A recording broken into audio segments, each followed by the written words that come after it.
In a land where the trees whisper and the winds remember, there stood a village full of tall trees, singing birds, and whispering winds, called Nsoani. This village was full of proud and kind people who respected their ways and customs. They believed that their traditions kept them safe, strong, and close to the spirits of the land. But one tradition filled every heart with fear: the twins born under the crimson moon. Long ago, the elders of Nsoani believed that twins born under the crimson moon brought bad luck to the village. The crimson moon was a deep red moon that appeared only once in many years. It was rare, and so were the twins born beneath its light. People said the twins would bring sickness, storms, or sadness. So the custom was clear: twins born under the crimson moon had to be taken to the evil forest, a dark and quiet place on the edge of the village, where spirits were said to live. No one dared to question this rule, not even the mighty king himself. Every crimson moon, when the sky burned red with its eerie glow, he sent his guards to march through the village, their armor gleaming in the dim light. They moved from home to home, peering into doorways and listening for whispers, ensuring that no soul dared to break the ancient law. The villagers watched in silence, their heads bowed, knowing that defiance was not an option. But not everyone agreed in their hearts. There was once a woman named Neka. She had prayed for many years for a child. Every morning, she greeted the sun with a song. Every night, she whispered wishes to the stars. One day, her wish came true. She was finally going to be a mother. But as her belly grew, so did her worry. People whispered that the crimson moon was coming. Neka tried everything to make sure her child would be born before or after it, but not during. She lit candles, said prayers, and hoped for time to be kind. But the night her twins were born, the sky turned red.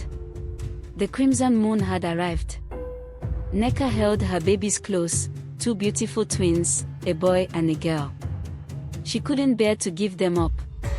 So in the middle of the night, she wrapped them in cloth, placed them in a basket, and fled into the forest. Some say the spirits stopped her. Others say she vanished into the night, never to be seen again. No one knows for sure. But after that, no one dared disobey the law. Years passed, and the rule remained unchallenged. The crimson moon continued its cycle, casting its eerie glow over the village, and the king's guards carried out their silent inspections without fail. The villagers grew older, their children learning to live by the same law, never daring to question it.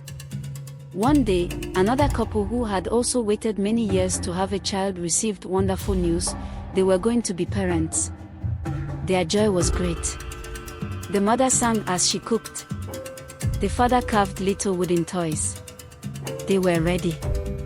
But as fate would have it, on the night of the crimson moon, the woman went into labor. Hours later, cries of newborns filled the night air. The village held its breath. Twins, a boy and a girl, had been born again under the crimson moon. The mother wept. She knew what the tradition meant. But how could she give up her babies? She begged the elders. She fell to her knees. "Please, let them live," she cried. But the elders shook their heads. "It is our law," they said. "The twins must go." With a heavy heart, the mother did something brave. She kissed her babies and made a small mark on each one, just above their heart, a tiny star. She hoped that, one day, she might recognize them if they ever returned. She also wrote her and her husband's names on the basket and whispered to the forest spirits, "Please protect my children. Love them when I cannot." The twins were placed at the edge of the evil forest and left behind. But something incredible happened. The forest did not turn them away. The animals did not fear them. The wind carried their cries gently through the trees. The earth grew soft where they lay. The forest became their mother and father. Birds sang lullabies. Monkeys brought fruit. The trees offered shelter. Time passed, and the twins grew strong and wise. They ran with the deer and climbed with the squirrels. They learned to speak with nature. The forest taught them the power of leaves, the healing of roots, and the secrets of flowers. The twins had gifts beyond just strength. The girl could feel when someone was sick, even from far away. The boy could see visions in his dreams. They used their gifts to care for the forest and its creatures, ensuring that every tree, river, and animal thrived. They whispered to the winds, guiding lost birds home, and sang to the rivers, keeping their waters clear and strong. With gentle hands, they healed wounded animals and planted new life where the earth had grown bare. Many seasons later, a strange sickness came to the village of Nsoani. People coughed and grew weak. Nothing worked, not the herbs, not the prayers. Fear spread faster than the illness. Even the king grew pale. Desperate, the elders whispered, "Should we ask the spirits of the forest?" At that very moment, deep in the woods, the twins felt a pull in their hearts.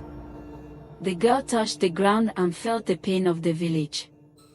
The boy saw fire and fever in his dreams.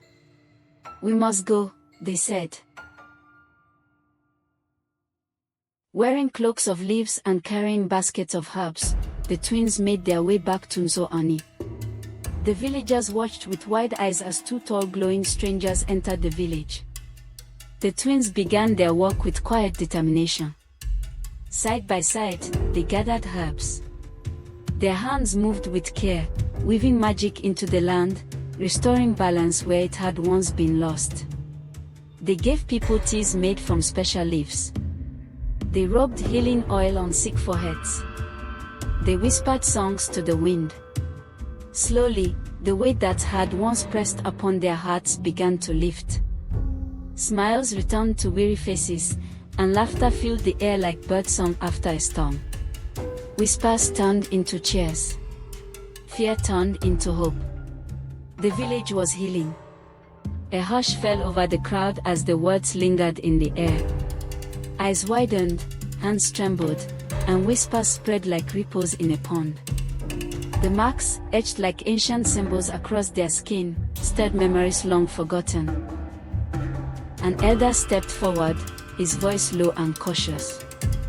"I have seen this before," he murmured, tracing the pattern in the air with his fingers.